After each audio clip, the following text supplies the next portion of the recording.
अस्सलाम वालेकुम नाज़रीन व हज़रात, मैं हूं आपके साथ आपका मेज़बान और आप इस वक्त मुलाहिज़ा फरमा रहे हैं तस्नीम टीवी की ख़ास पेशकश दास्तान हिंद। नाज़रीन, दास्तान हिंद में हम उन दास्तान को शामिल किया करते थे जो हिंदुस्तान के तारीख़ के पन्नों में दर्ज है। तमाम बादशाहों से लेकर उनके महलात से लेकर उनकी तमाम ज़िंदगी, तमाम ख़ानदान को इस दास्तान हिंद के एपिसोड और किस्त में हम शामिल करते रहे हैं।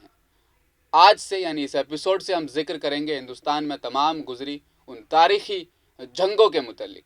आखिर उन जंगों का पस मंज़र क्या रहा, आखिर उन जंगों के नताइज क्या रहे, आखिर उन जंगों के बुरे नताइज जो ज़माने को झेलने पड़े वो क्या रहे।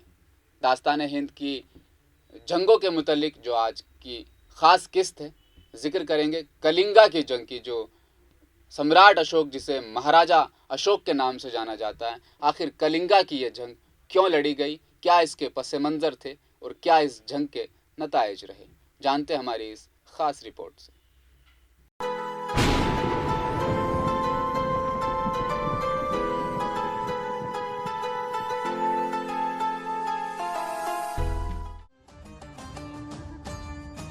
शहनशाह अशोक के दादा शहनशाह चंद्रगुप्त मौर्य ने अपने गुरु आचार्य चाणक्य के अखंड भारत के ख्वाब को पूरा करने के लिए कलिंगा को फतेह करने की कोशिश की, लेकिन वो कलिंगा को फतेह करने में नाकाम रहे।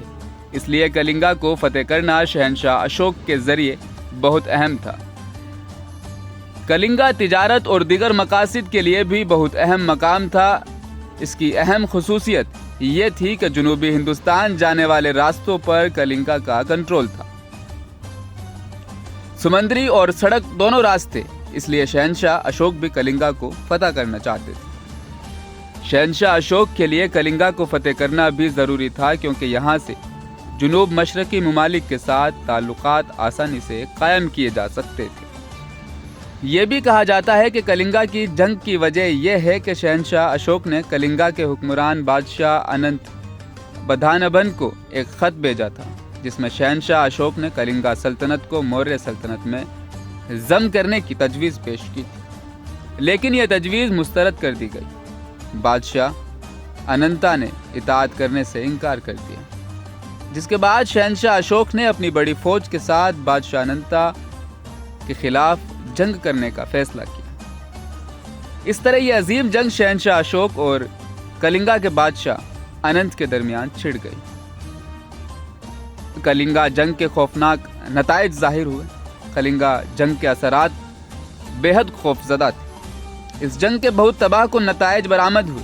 इस जंग में लाखों बेगुनाहों की हलाकत को देखकर शहनशाह अशोक ने अमन और अदम तशद्दुद का रास्ता इख्तियार किया था। इस जंग के नताइज कुछ इस तरह से। शहनशाह अशोक और बादशाह अनंत के दरमियान होने वाली इस शदीद लड़ाई में तकरीबन 1 लाख बेगुनाह लोगों की जानें चली गई और कई लाख लोग बुरी तरह जख्मी हुए। यही नहीं, कलिंगा जंग में तकरीबन 1.5 लाख लोगों को यरगमाल बनाकर जिला वतन कर दिया गया। इस जंग के बाद कलिंगा को मगध सल्तनत में शामिल कर लिया गया और मौर्य सल्तनत के बहुत से ज़्यादा तोसी हुई और मगध सल्तनत का दारुल हुकूमत तोशाली बनाया गया।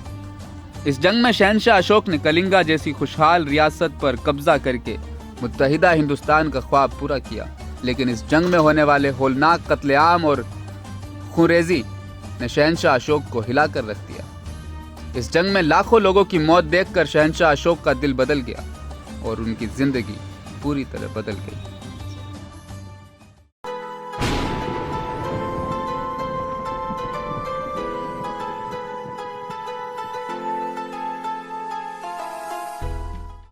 नाजरीन, कलिंगा की जंग का ये खौफनाक नज़ारा जो आज की हमने इस ख़ास रिपोर्ट में मुलाहिज़ा फरमाया। कलिंगा की जंग में हज़ारों लोग अपनी जान गंवा बैठे, लाखों लोग जिला वतन कर दिए गए। कलिंगा की इस जंग के बाद खुद सम्राट अशोक तशद्दुद के ख़िलाफ़ हो गए। कलिंगा की जंग के मुतल्लिक अगली किस्त में भी इसका जिक्र जारी रहेगा। आप देखते रहिए दास्तान हिंद अपने मेज़बान रहीम अहमद ख़ान के साथ। मुझे दीजिए इजाज़त, अपना ख्याल रखिएगा। अल्लाह हाफ़िज़।